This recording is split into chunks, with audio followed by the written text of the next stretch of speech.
Alright everybody, this is a look at the movies of 2018. Which ones took me on a fun ride and which ones just took my cash. Let's go.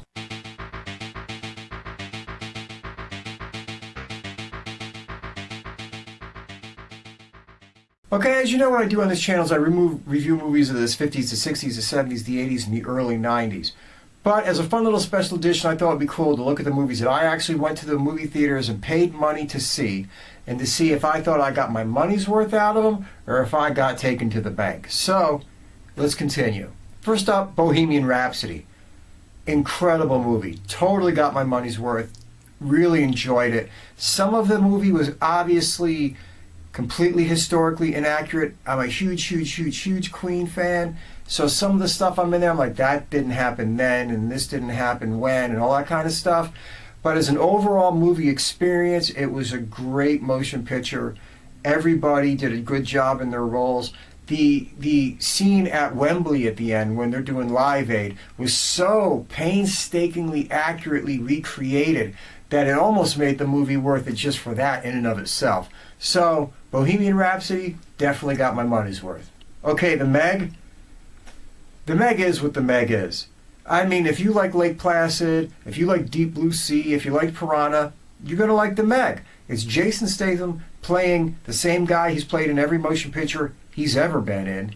And it's just one of those illogical, but just for fun kind of movies. If you know that going in, it's not going to bother you. If you're looking for, Braveheart, you're not going to get it. But if you take it at its face value and you went in knowing what you were going to get, it was a fun, goofy, rompy, over-the-top, silly ride that, you know what?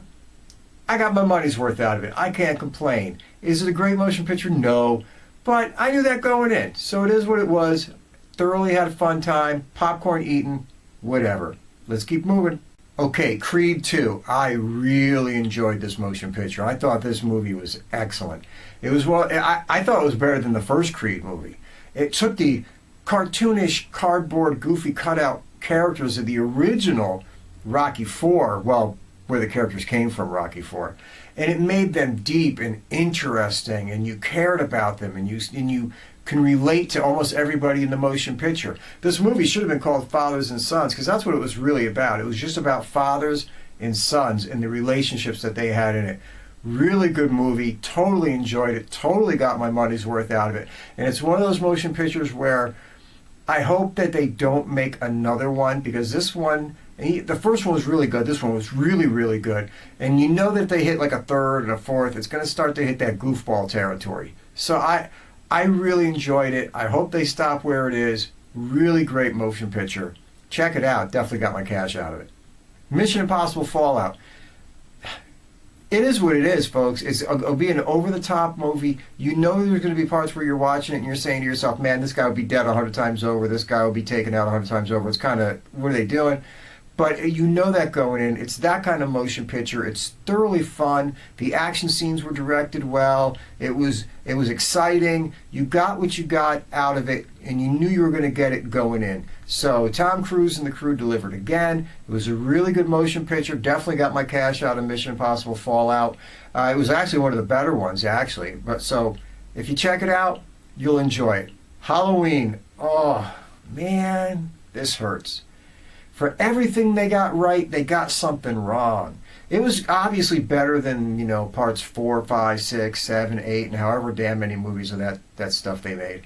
But it was one of those movies where you're like, oh man, you got the look right and the feel right and the mask right. But why did you have to put this plot twist in that made no sense to anybody? And why did you have to make it so that all the guys were useless characters that didn't act logical in any kind of way, and all the girls were like loaded for bear, and it was like one of those kind of things, you know what I mean? It was one of those movies where, like, if they would have just kept it in the oven cooking for like another 6 or 7 months and worked the bugs out, it would have been awesome. So, man, it's one of those movies where I feel disappointed, but did I feel ripped off? No. I mean, I guess I got my money's worth on it. I'm really on the fence about it, but I got my cash out of it, okay, I'll say it. But it was a letdown. Whatever. Next movie, The Nun. Ugh, wow. Nope, didn't like it. I totally felt like, why am I here? Thank God it was at the drive-ins and it was one of those double bills, so I didn't feel like I got hit that hard in the wallet. But it was one of those movies where, like, and I'm a big fan of like the gothic old Hammer horror flicks with vampires and you know, monsters and werewolves and all that kind of stuff. But this movie just didn't do it. I was never scared. I was never tense. There was nothing in it that really was that entertaining. The CGI got too much at certain points. The movie was incredibly dark. I mean, just filmed dark, you know what I mean? So it was like, I didn't like it. It was one of those movies that just, I'll never watch it again by any stretch of the imagination. So, nah, they got me on that one. Slender Man. Oh my God. Easily, possibly the worst motion picture ever since Highlander 2. I mean, 30 minutes into this, I'm looking for a way out. I'm saying to myself, I got to get the hell out of this. Movie is the worst thing I've ever seen in my life. Thank God it was one of those movies that we seen at the drive-in. I was literally at one point looking out the window of my car off into the tree line at the drive-in, saying to myself, it's more interesting to stare off into the woods than to watch this freaking movie. It was directed like crap. It was acted like crap. It was written like crap. The story was shit. And on top of it, it went for every cheap, goofy scare gag that you've ever seen. The shaky cam, you know, the almost Japanese horror. It was just a mess. It was horrible. Don't even watch this thing as you're trying to fall asleep at night. Just don't even do it because it's not even worth that. You know, put in like, you know, Legend of Boggy Creek or something. Don't watch this motion picture. It's horrible. All right, The Predator. I had such hopes going into this, man. I was really geared up for this.